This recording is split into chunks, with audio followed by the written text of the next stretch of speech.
Hello, welcome to Rock, Paper, Hand Grenades. I'm Matt Connerton with, of course, the Honorable Gary S. Hopper. How are you, Gary? I don't know. I was a little upset today. What happened? Well, I went across the street to Subway, okay? And this is actually one of the first time I'm going to be serious on the show. I'll try not to let it happen again. Okay. All right. All right. So I went across the street to Subway, and I found that it was the same on the Subway in over here across the street on Elm Street as the one in Pinardville. Yes. They have a box next to the cash register. It says Subway on it, and it looks like the typical tip jar you would put. You presume when you walk in there, somebody gives you decent service, you put in an extra buck or half a buck or put in the change as a tip for the people, because you know they're not making hardly any money for making the sandwich. Right. And so I asked the one across the street, and I asked the one in Pinardville, the people working there. I says, "Is that tip money? Because it looked kind of weird. You know, it wasn't like a cup or something. You know." Yeah. And they go, "No, that goes back into the cash register at the end of the night." So people going into the Subways, double check, because if it's so sleazy to have somebody that's just making a few dollars an hour, and they do a good job for you. You want to throw in some change in there to help them out, and it turns out it goes right back into the cash register. It's really deceptive. Very deceptive, very sleazy. I love the sandwiches, but that is so sleazy. It's making me a little uncomfortable even going there, because that if they're that deceptive about the tip, is the meat really meat? Ooh. Yes, yeah. Is the meat really meat? Is the meat really meat? Anyway, so that was one thing. So anyway, tonight we have Representative Dick Marple, or the Honorable Dick Marple, and my step-grandson, Jerry Hamill. There you go, Jerry. What? The third, Gerard. Oh, Gerard. Gerard. Pardon It's me. Gerard now. Whoa. No. Well, He's my friend on Facebook, too. is he? Yeah. That's nice of him. And he said something before the show, because I said, I know everything. Mm-hmm. Mm-hmm. And his stepmother, my daughter, right? This is wicked cute. She's about his age, and she said, well, you don't know everything. So I said, okay, prove it. If I don't know everything, prove it. So she asked me some questions, and some of them I knew the answer to, and some of them I made up an answer to. Either way, I win. Yeah. And then she goes, okay, well, if you know everything, and she sat there with a calculator and typed in 8 divided by 2, then 4 divided by 2, then 2 divided by 2, then 1 divided by 2, and she got down to, I think, 1/64th, which is 0.015625. So all of that I knew. So I kept answering her before she actually got the result on the calculator. Yeah. And that was only because was a tool maker for 34 years, and I knew all the I fractions. was going to say, you're apparently very good at math. No, not that good at math. No? No. If she had divided by 3s, I would have been out. I would have been toast. Gotcha. So anyway, so I got lucky. She divided by 2. So now now her head's steaming. Okay, she's really angry, and she's thinking, and so she says, we had a tin of crayons on the table. The tins of like 128 crayons. Yeah. She had a tin of crayons on the table, and it was rolled over with crayons. Because some of them are broken and stuff. Yeah. And her light goes off. He says, well, if you know everything, you know how many crayons are in that tin. Without missing a beat, I said, yeah, there's 156 crayons in the tin. She's just about exploding. You can't possibly know that. I said, count them. Okay, so this is the best part. So she counts them, and there's 154 crayons. She goes, see, you were wrong. I says, I'd count them again if I was you, and I walked away. Kids cost you a lot of money, so if you can't mess with their mind, there really is no point in having them. So. Exactly.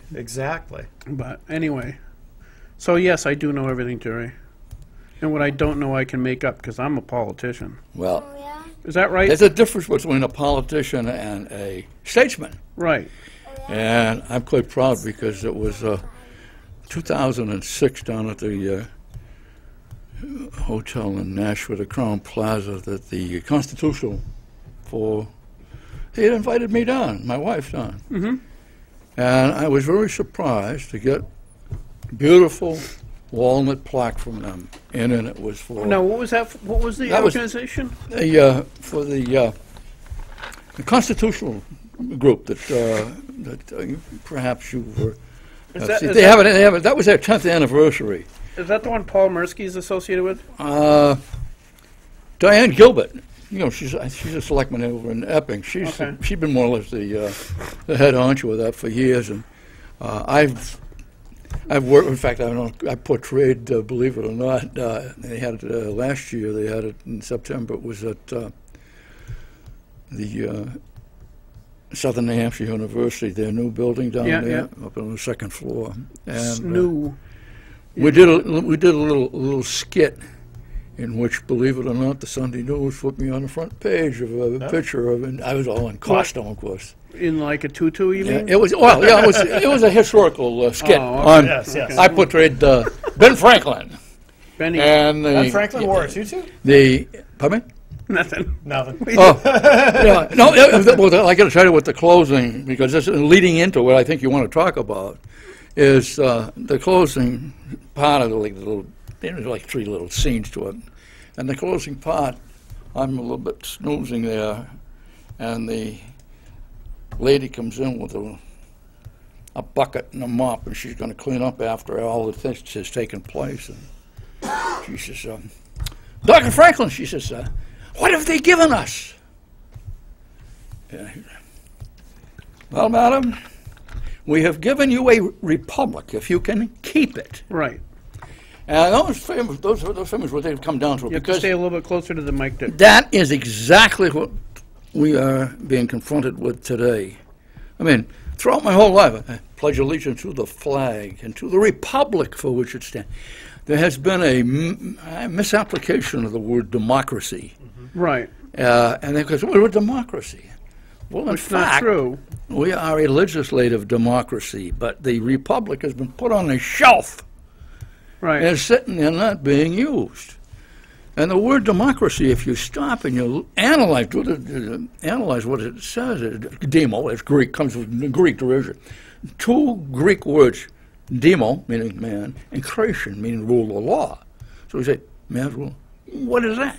Mob rule. That's what you're talking about. Mob rule. And where the 51% tell the other 49% what they're going to do. Well, I think that's what happened in the original democracy was in Greece. Exactly. And They always fail. and it started out well because people felt that, you know, if they could vote for whatever they wanted. It was also at a time when I think the society could get together and vote. They had, had the big meetings and stuff like that.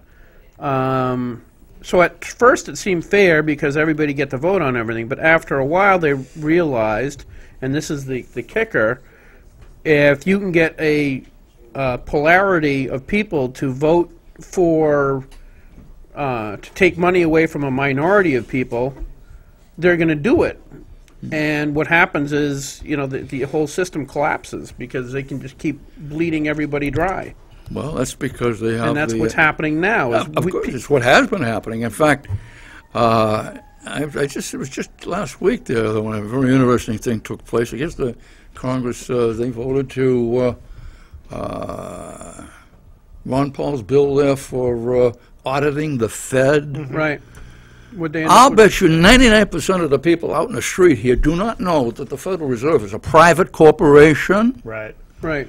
It has nothing to do with our government, and yet it is running our government. And you know what? I'll challenge everybody to go onto their little computer there and put in to Google or whatever, 28 space USC, that's United States Code, space 3002. That's definitions for the judiciary. Title 28 is the judiciary, and that's positive law, incidentally. So you put that in there and you click, no, definitions for everything that's used in here. You get down 1 to 15. What does it say? The United States, a corporation. So people have been deceived by thinking the United States is a constitutional republic. It is not. It is a municipal corporation domiciled in Washington, D.C., under the authority of the Constitution, because the Constitution is very specific. And you look at Article 1, Section 8, which is the powers of Congress, and you come down to Clause 17. And that's where Congress has exclusive legislation. Whoops, excuse me. Exclusive legislation over an area, not actually 10 miles square, which will become the seat of this government when accepted by Congress and the section of the states. Also the other dockyards, municipal buildings, and so forth, other little pieces of real estate. Well, believe it or not, that corporation is what owns 25 other little pieces of real estate scattered in the Atlantic and the Pacific. Virgin Islands, Puerto Rico, Guam, American Samoa, the Northern Marianas, Wake Island, 25 little pieces of land which have been either prize of war, Right. or they were purchased, like they bought Alaska. Alaska was a territory for a while, and then Hawaii, that was another act of war. But anyway, those 25 insular possessions, as they're called or referred to, are also called, and again, this is where the deception comes in, federal states. Federal states, but they're not states of the Union.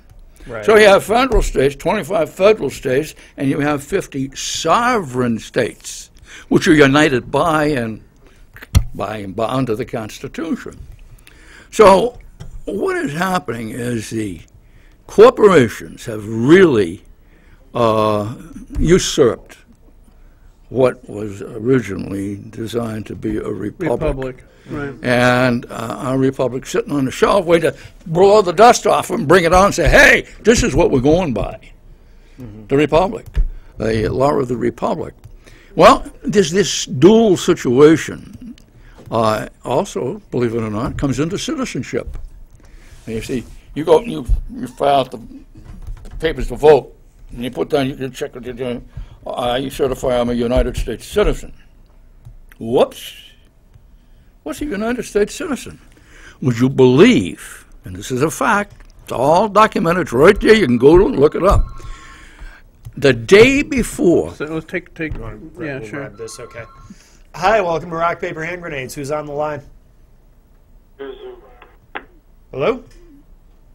And goodbye. Okay, that was that's a quickie. Sorry about that, Dick. What I was going to say is the dual citizenship that came into, very, very quietly came into being, was the day before the 14th Amendment was. Now listen to the word I'm using No, here. wait. 14th Amendment is when we gave we voted on blacks being human beings and having a right. Right. So right before. It was the day before. It was July 27th, 1868. Okay. And the significant. You want to get that? Well, Sure. yeah, we'll just grab this quickly. It's a different number, I think. Hi, welcome to Rock, Paper, Hand Grenades. Who's on the line? This is Steve. Hi, Steve. How you doing? I'd just like to agree with your guest 100%. The Federal Reserve, this whole thing, our forefathers are probably rolling over in their graves right now. They would definitely call this tyranny. So many people, the government is literally taking your money that you have earned and are giving it to people who are sitting on their butts doing nothing. Now, I don't know if you're familiar with this, but the guy, I forget your name, the one that has this show, the Hand Grenades, what's your name? Gary Harper. Yeah, Mr. Harper. I don't know if you're familiar with this, but there's a video. If you could write this down, Matt, or Mr. Harper, if you could write, you got a pencil there? I'll just, I'll email it to myself. What's that? You can put it on rock, paper, hand grenades. Yeah, that's true. Anyways, if Go ahead. you could write this down, I'd like to know if you could show this on your show. I'm going to ask Joe Kelly and Alfred about this. Look at I'll put it in my phone. It's too slow. That's been up, I guess, up in the State House. I don't know if you heard about it, but there's people using their cards to buy, liquor, cigarettes. Oh, the everything EBT else cards. except food. Oh, EBT cards, yeah. Right. Well, anyways, there is a video. If you could write this down, I'd like you, if you could show the liberals the next time on your show this video. It only lasts about 4 minutes. It's called Google search EBT card video. the first one on top. Take a look at this, and you're not going to believe. This is actually a rap video on how these people are literally, what they're getting and how they're getting it. They actually are bragging about it on the video. The girl's yelling out, "What did you get with your card?" And she's saying, "We bought this, we bought that." The next person she yells out to says the same thing. Well, anyways, I'd like to know if you could show this on your show next week to all the people out there that think that this welfare, they don't believe in welfare reform, that they believe that people should, just sit there and get, anything they want from the taxpayers. Well, Steve, there's a problem with. First of all, I'll try to remember to look at the video and see if I might be willing to put it on Facebook. I actually haven't showed any videos on the show itself. If I did one, it'd probably be my granddaughter. But but the thing is, keep in mind that the EBT card there are two separate EBT cards. There's an EBT card to get food based on your income and all that other stuff, and there's also an EBT card that people get that they can buy anything with, and that is money the government gives to them, but they are getting from the parent of the other parent of the child through what do you call it? Like when they have to pay Transfer. Yeah, they transfer. Child payments. Through child and family, because that person is actually paying for the taking care of their own kid. So some of that is money that is coming from the taxpayers, but the EBT card, where you can buy anything, is actually money theoretically from the parent of the child. So it's not necessarily legitimate to make the argument that it shouldn't be used for anything that person wants to do with it.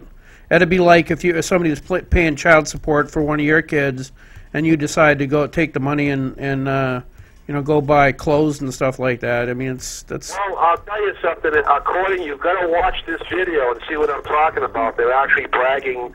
All right, these girls, but there are abuses like that. But we're really talking more on general on tonight's topic is basically how little we should trust our government, and we want to go over a bunch of other stuff too. Sure. Okay. Okay. I just fully agree with what he was saying. Yep. The government, take a look at the Browns who've been thrown in jail for up to 65 years. These people never committed a crime in their life. Right. And here they are getting thrown in jail for the rest of their entire life, when it's people like Barack Obama's aunt, who is an illegal immigrant, who gets to stay here. She was supposed to be thrown out of this country 3 times. This lady gets to stay here, and the American taxpayer has to foot her bill until she croaks. We have to pay her bill, but the Browns, who just asked the federal government, "Can you show me where I have to pay taxes?" That's all they wanted. They would have given them the money. They wanted to sit down with her, but they can't prove it. There's actually ex-people that work for the IRS agents that work for the IRS that aren't paying taxes anymore. You can see the videos right online. These people asked the IRS. They worked for them 10, 15 years, whatever. They finally came to the conclusion there's no law to tell you to pay taxes. All right. So we continue. Okay, Steve. That's a topic for another day. We're gonna have to let you go so we can continue with Dick. Okay. Thank you. Thanks, Steve. Filibustering a bit there. Yes. Well, yes. Steve brought up some very good but discussions. one thing I wanted to talk about while you were here is fundamentally, like you said, like Benjamin Franklin said, it's a republic if you can keep it. Absolutely. Fundamentally, the Constitution is built on the premise that government is not supposed to be trusted. Period. Right? Couldn't be more clearly said. Okay. I mean, you had. That's what the Second Amendment is all about. Oh, freaking the Second Amendment. Wait. Oh, let go me ahead. finish. So, fundamentally, you have 3 branches of government. Well, more than that, but the executive, the legislative, and the judicial, because they wanted. If you look at the New Hampshire Constitution, it says the House, the Senate is supposed to be a counter or in opposition to. They used, I forget what word they used. Balance. It's a But balance of power. Yeah, it's not supposed Want to. to check on each the other. House and the Senate aren't really supposed to get along, and neither of them, as two bodies, are not supposed to get along with the governor. There is supposed to be conflict. It is designed specifically to have different centers of power, so that there absolutely would be conflict, so that anything that does go through is in theory, balanced out by the time it gets there. So the idea that we're supposed to trust, I think that's one of the fundamental differences between most Democrats and most Republicans. Most Republicans distrust the government, and most Democrats believe that the government is the solution. Well, that's a problem right there, because they're all products of the public school system, and the public school system today is nothing more than an institution of indoctrination. It's not an institution, because much of what I try to share, that's a good way to use it, Yeah. is the people are totally unaware of it. I mean, even when it comes down to, well, here's a good one here. We have two senators, right? Yes. Senator Sheen and Senator Ayotte. Now, and I'll show you how it did it. I'm going to ask you the question: are they senators of the United States, or are they United States senators? The United States senators. Who are they paid by? They should be paid by the state of New Hampshire to go up and represent. You brought up Should something be. good. Because let me tell you why. Because one of the bills I introduced, not was a bill, it was a resolution. And one of my friends, who happened to be a senator out in Montana, he had put it in. I said, Jerry, do you mind? Let me plagiarize your bill. I just take Montana out and put New Hampshire in. And did it. Okay. That was back on Dan Itzia also. When When did you first serve? Because I remember it was a freshman you were in there at 2000. Well, my last term was in 2006. Okay. And I've been semi-retirement until this. I'll tell you what happened. I saw your signs up in Hooksett. You run into Hooksett? Yes. Okay. What happened to all my constituents? She did very good. Molly Smith. And you look at her record on Republican Alliance, or what is it, New Hampshire Liberty Alliance. Yeah. And she's also on the same LFOD, Live Free or Die. They're the ones that analyze all of the representatives. She did very well.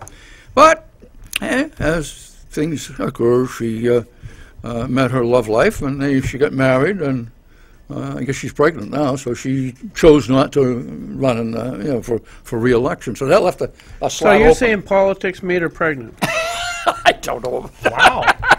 I had no idea. Yeah. Anyway, that's why my name will be on the ballot on September 11th, and Do you have a primary?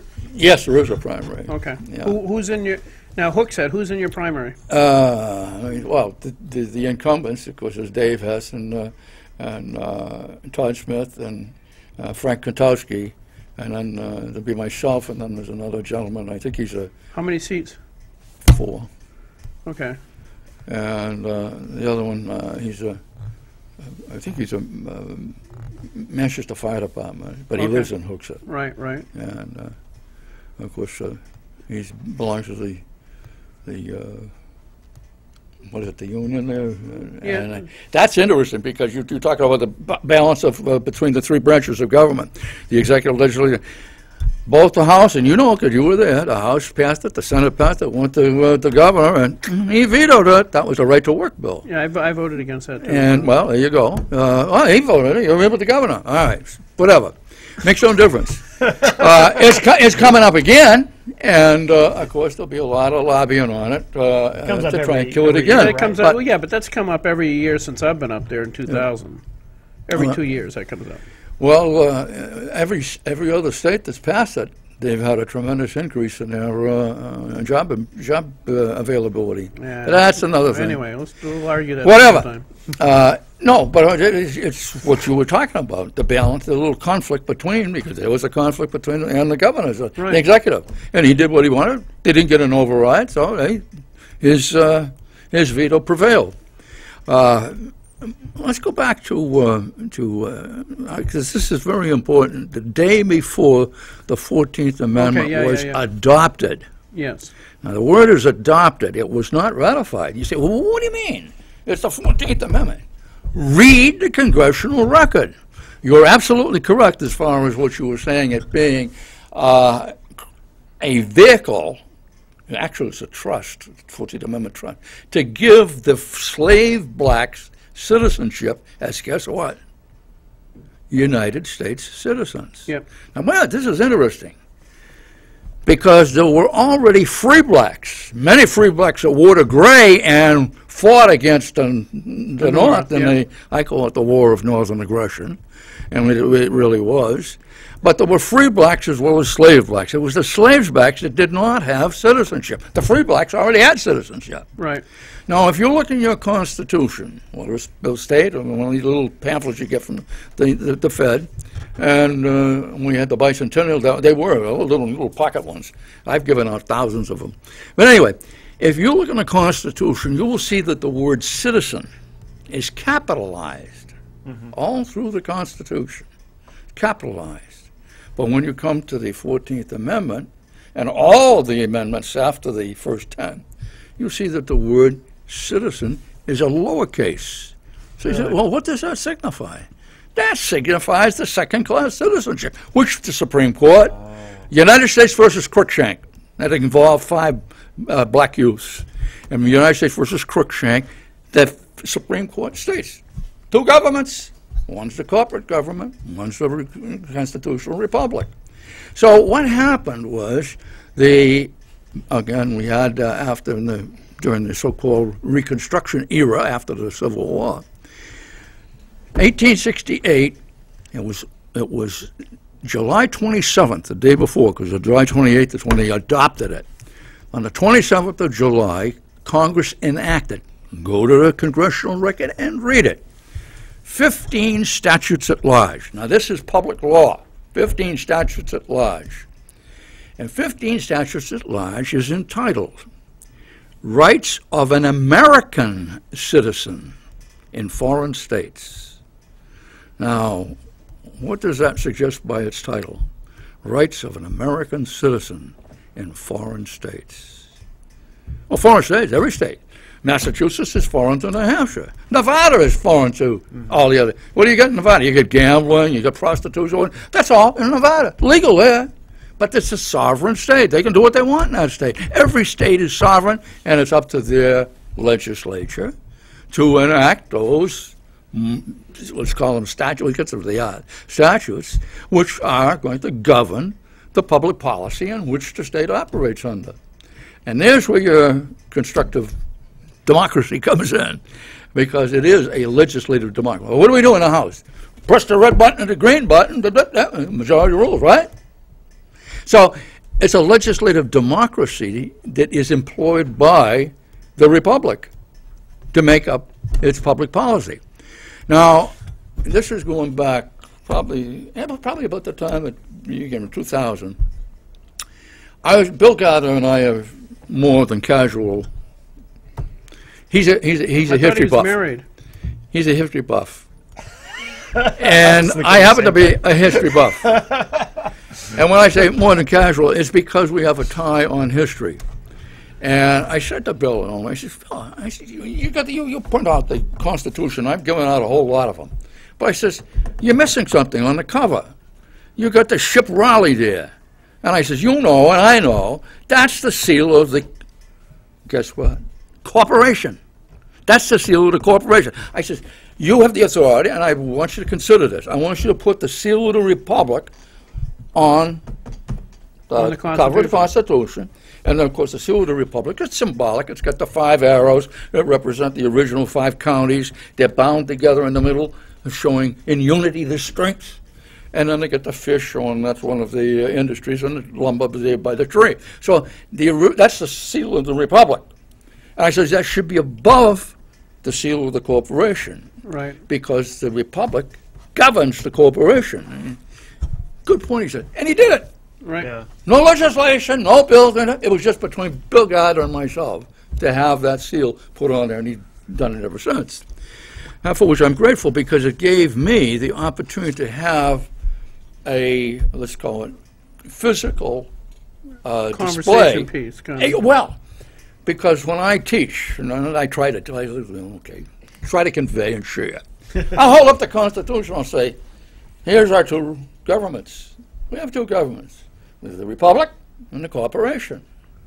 Now, our Republic is represented by the 39 articles, which the people, and of course there are Article 7 is that's our sovereignty, but Article 8 is probably the most powerful in the Bill of Rights. And what does it say?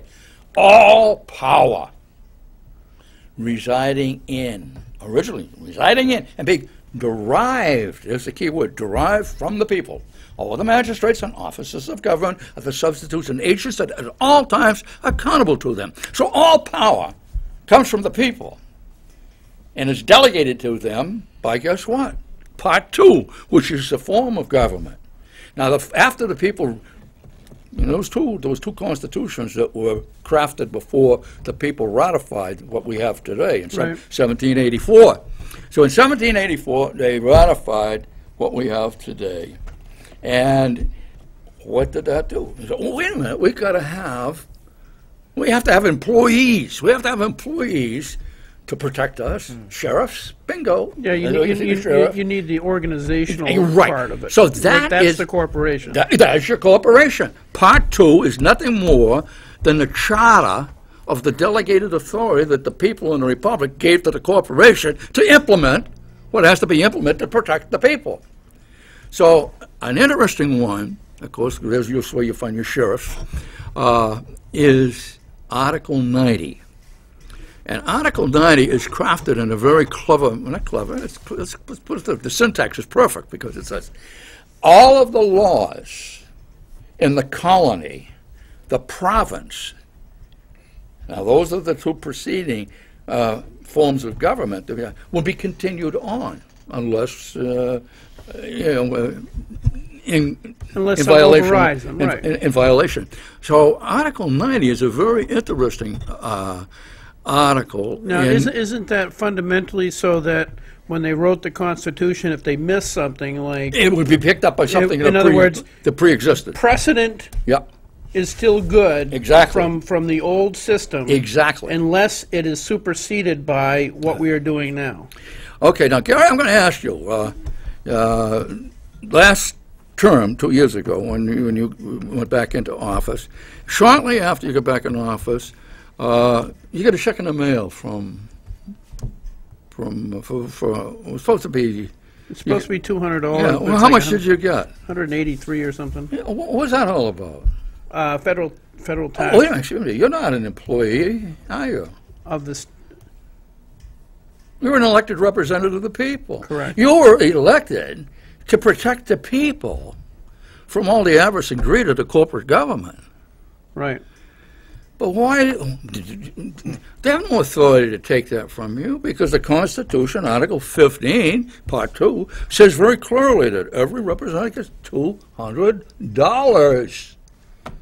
You didn't get $200. No. You got a piece of paper which was an order to pay you something. Right. You accepted it. They offered it. You accepted it. Bing! End of the report. Once you accepted that, that's the end of it. The deal. That's the business deal. It's all over. So you accepted what they offered you. You went down to the bank and said, here. And what did they give you? Pieces of paper called Federal Reserve notes. That's not money. Right. Those are notes, instruments of indebtedness. Indebtedness to who? The federal government. Right. Now, they refer inappropriately, and it's done, again, for deception. They call it the national debt. Oh, the national debt's trillions and trillions. No. The national debt is not. We don't, as we're nationals, we have no debt.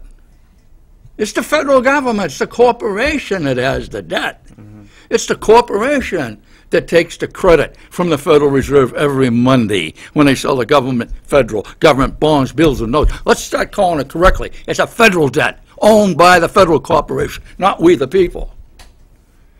But what happens? Well, in 1984, and this, again, people, anybody watching, listen, look, go into 1984. That was when Reagan was in office. And Mr. Reagan, he very appropriately appointed a gentleman by the name of Peter Grace, Grace. From Grace Chemical. Well, wherever.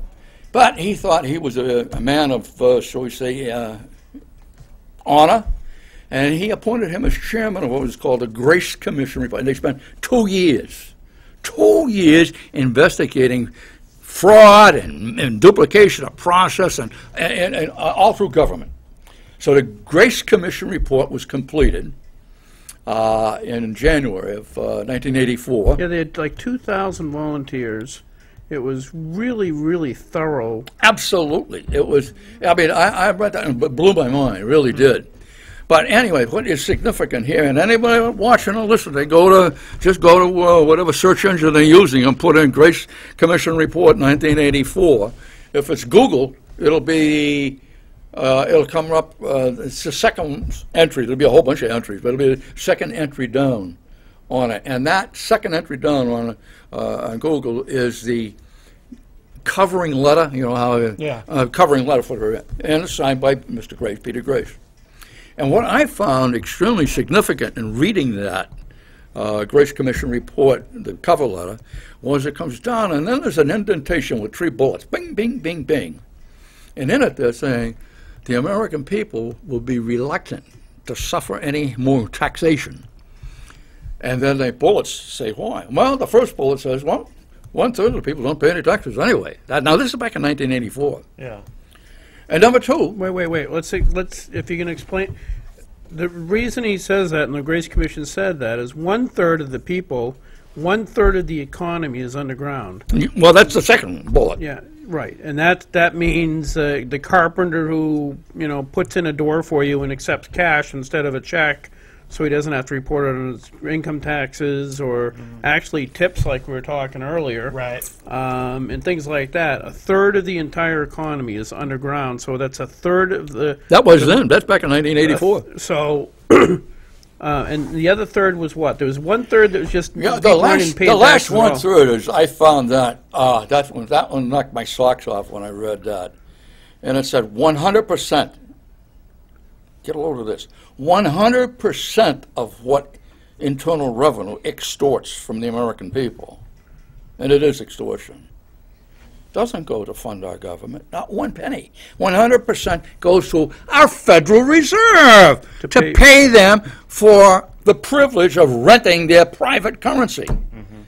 That's the difference between public and private. The Federal Reserve note is exactly that, it's private currency. Now, So I got to ask you a question. So wait, let me. So all right. So basically, you have 1/3 of the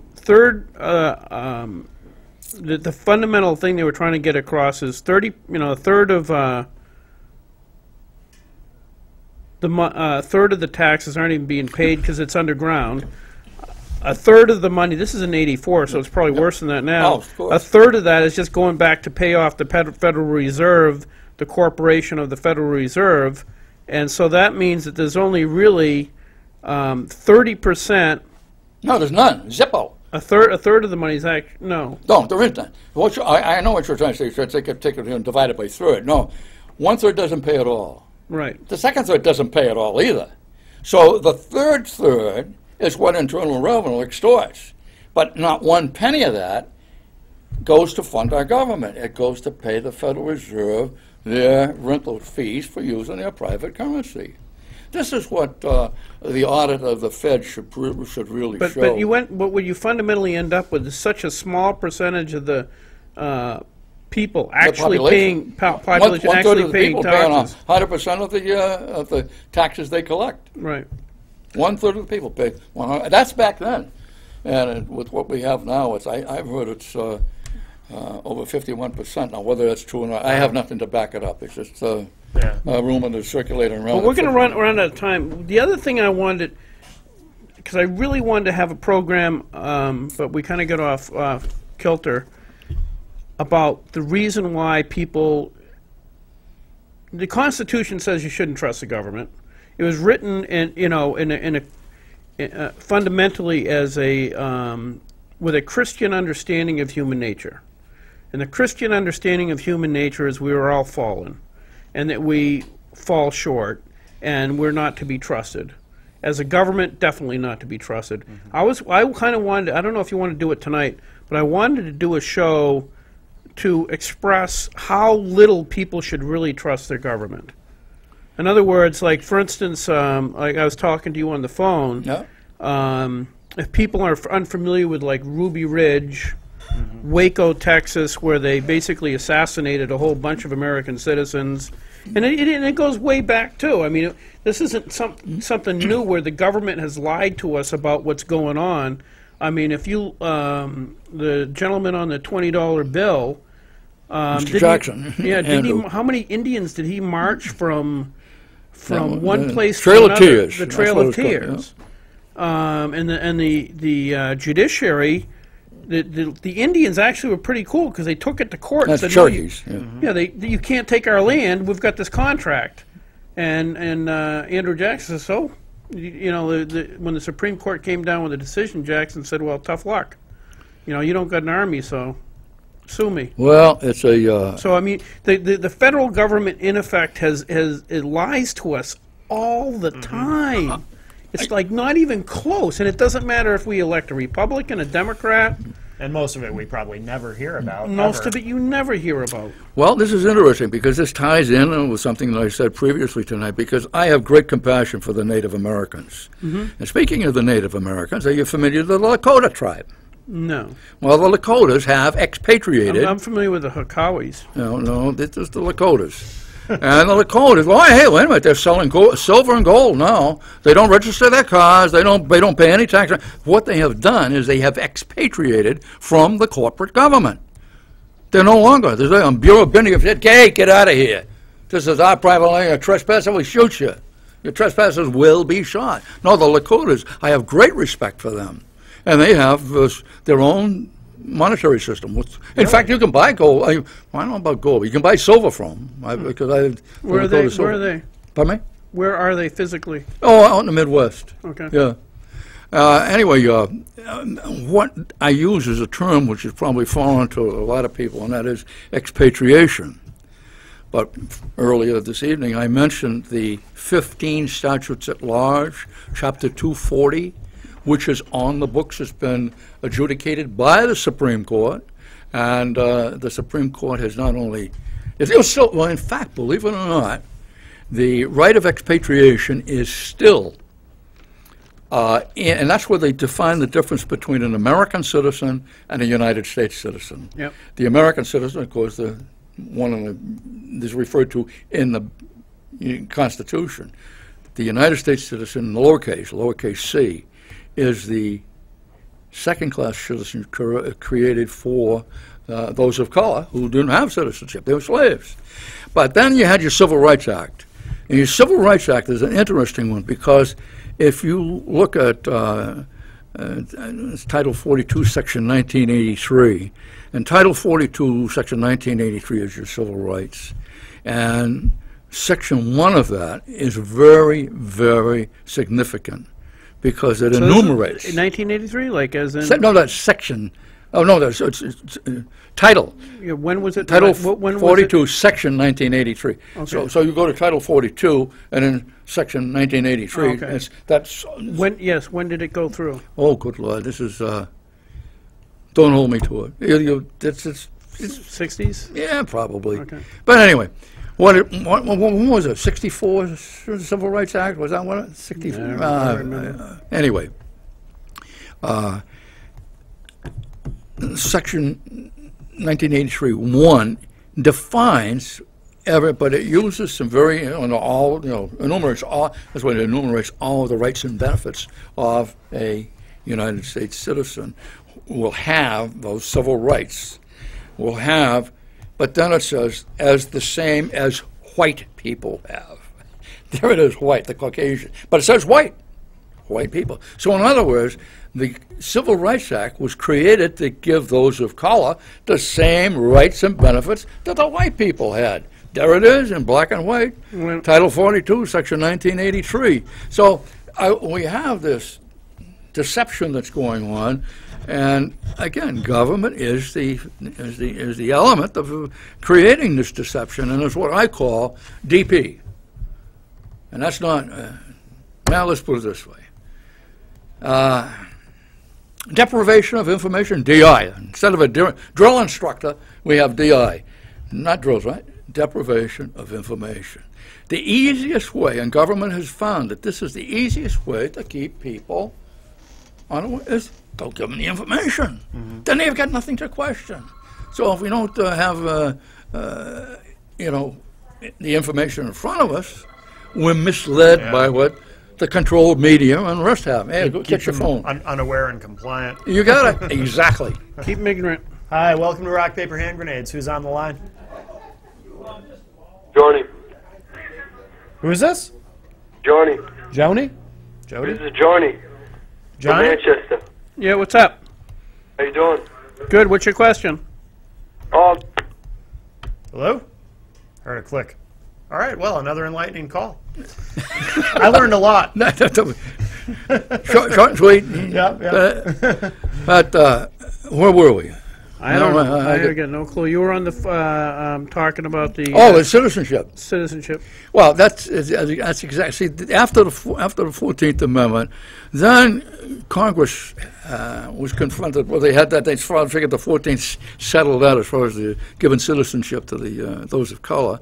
But as we got progressed along, that's 1871, and this is exactly what is known as the Act of 1871. And at the Act of 1871, Congress said, okay, we got to put it on the books. And they incorporated the District of Columbia as a municipal corporation.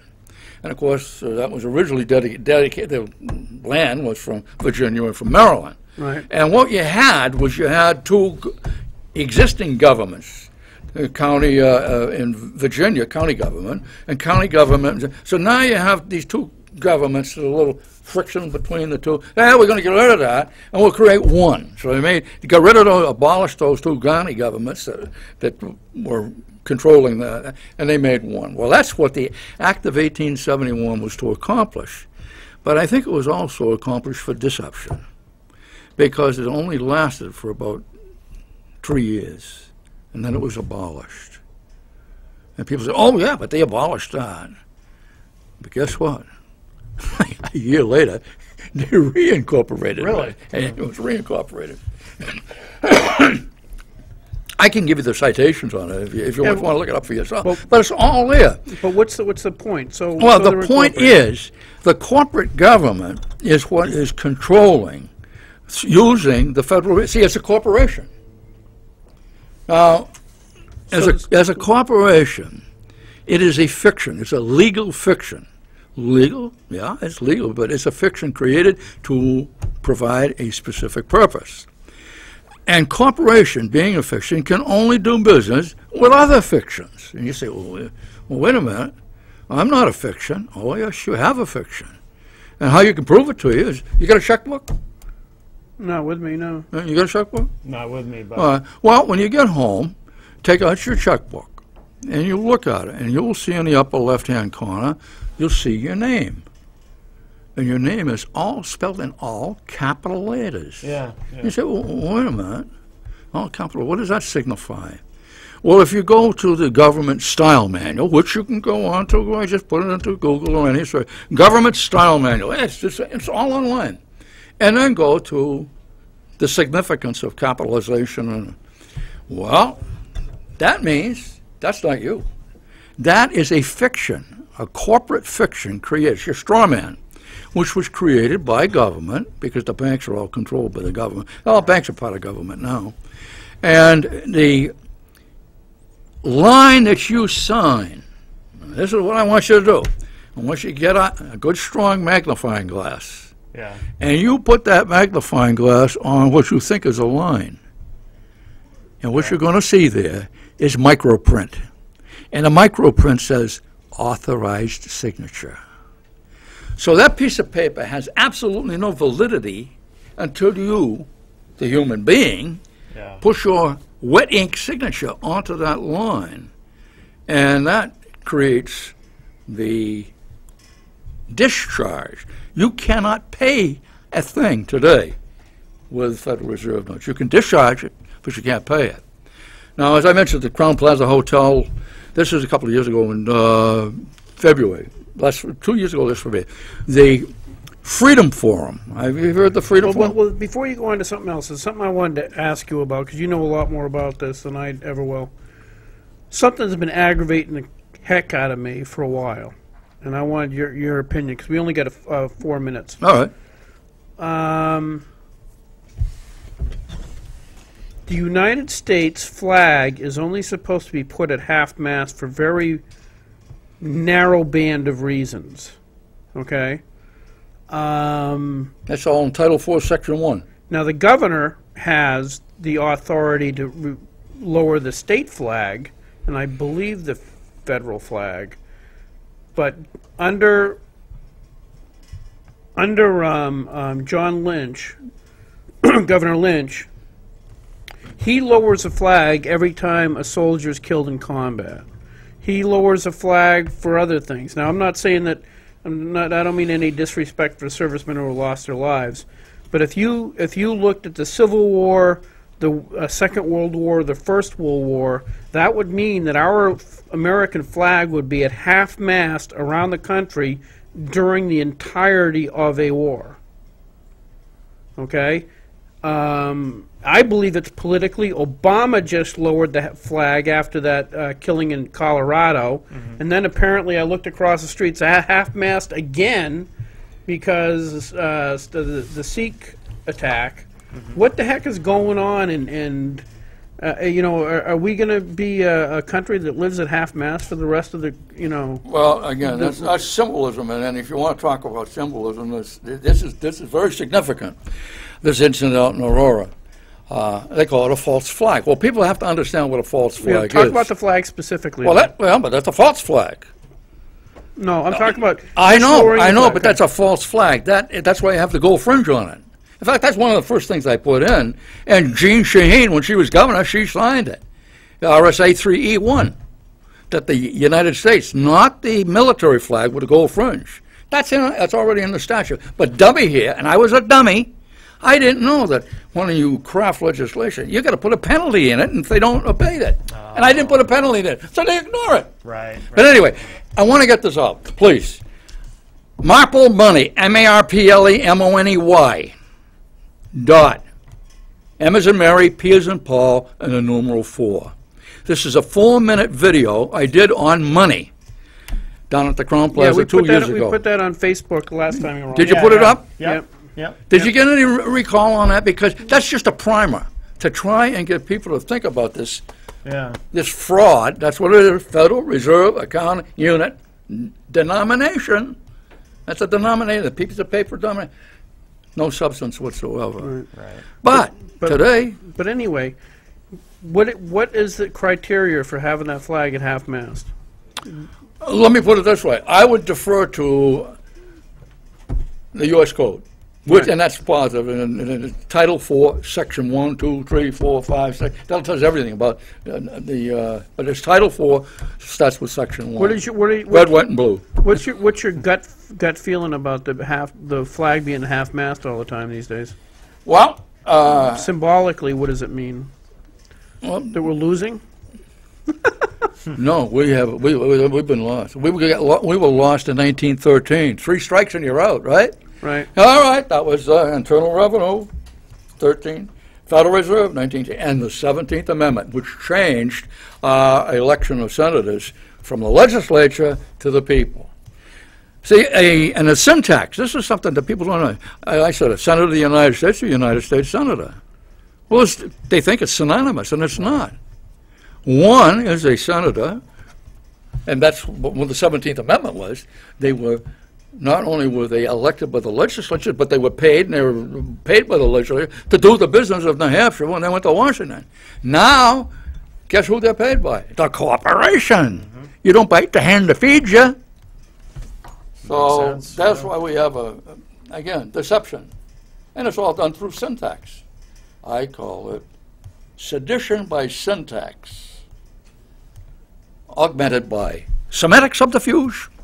You say, oh, you're talking over the heads of the people. Well, learn what that means. That's the problem, yeah. But now we go back to the schools. Again, deliberate deprivation of information. It's not that they don't have the intelligence to learn and ask, because they're curious. That's the beauty of the youth of today. They want to learn. Right, And we got to feed it to them. But it's not going to be done through public schools. right. Hey, Representative Marple or the Hopefully. Honorable, hopefully again. Thank you good very luck. much. Gerald Hamill, thank you for showing up this afternoon. Yeah, nice to meet you, Gerard. Gerard, jeez. He's picky, huh? Yeah, he is wicked. He's sensitive. That's Matt, right? Yes. Yes, Matt. Yes. Good job. Hey, thank job, you Gary. very much. Hey, have a good night, folks. See you next week. Next week, I apologize if I try to monopolize, but that's what you were here for. The stuff that the okay. the people, I just hope it's a little bit will get out to one. That's all you get. That's all you can do. Next week, we got Jim Hardy coming on, the sheriff of Hillsborough County. Oh, okay. So, that'll be anyway, interesting. have a good night. Thanks, All righty. everybody.